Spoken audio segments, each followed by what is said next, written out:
रेत का शहजादा। बहुत पुरानी बात है।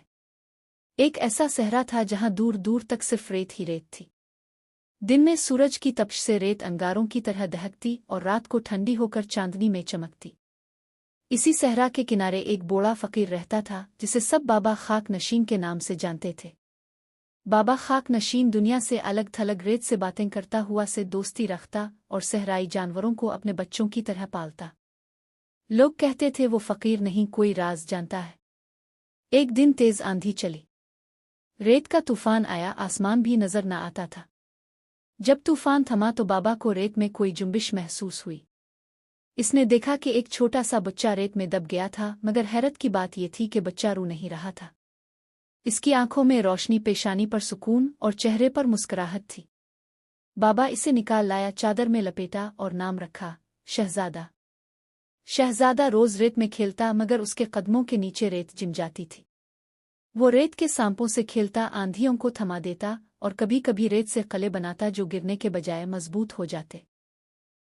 लोगों को शक होने लगा कि ये बच्चा आम इंसान नहीं, शायद रेत का शहजादा है जिसे सहरा ने खुद जाना है। बरसों बाद एक दिन बहुत बड़ा तूफान आया। सब कुछ आजाल दिया। खेमे अलिफाड़ गए, जानवर भाग गए, लोग दुआएं मांगने लगे, मगर शहजादा खड़ा रहा। इसने बाबा खाक नशीन की छड़ी उठाई, सहरा की रेत पर कुछ लकीरें खींची और ऊंची आवाज में बोला, ए सहरा, मैं तेरा बेटा हूं, रुक जा। अजीब बात यह हुई कि तूफान रुक गया। रेत बैठ गई।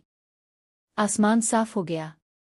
लोगों ने सजदा शुक्र अदा किया और शहजादा को रेत का वारिस मान लिया। कहते हैं आज भी अगर कोई सहरा में रास्ता भूल जाए तो रेत खुद इसे रास्ता दिखा देती है। क्योंकि शहजादा आज भी जिंदा है, रेत की रूह बनकर हुआ के संग हर जरूरी में। रेत का शहजादा।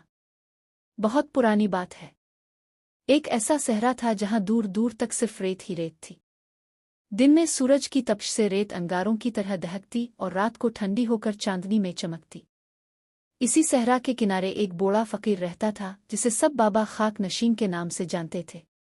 बाबा खाक नशीन दुनिया से अलग थलग रेत से बातें करता हुआ से दोस्ती रखता और सहराई जानवरों को अपने बच्चों की तरह पालता। लोग कहते थे वो फकीर नहीं कोई राज जानता है। एक दिन तेज आंधी चली। रेत का तूफान आया, आसमान भी नजर न आता था। जब तूफान थमा तो बाबा को रेत में कोई जुम्बिश महसूस हुई। इसने देखा कि एक छोटा सा बच्चा रेत में दब गया था, मगर हैरत की बात यह थी कि बच्चा रो नहीं रहा था। इसकी आंखों में रोशनी, पेशानी पर सुकून और चेहरे पर मुस्कुराहट थी।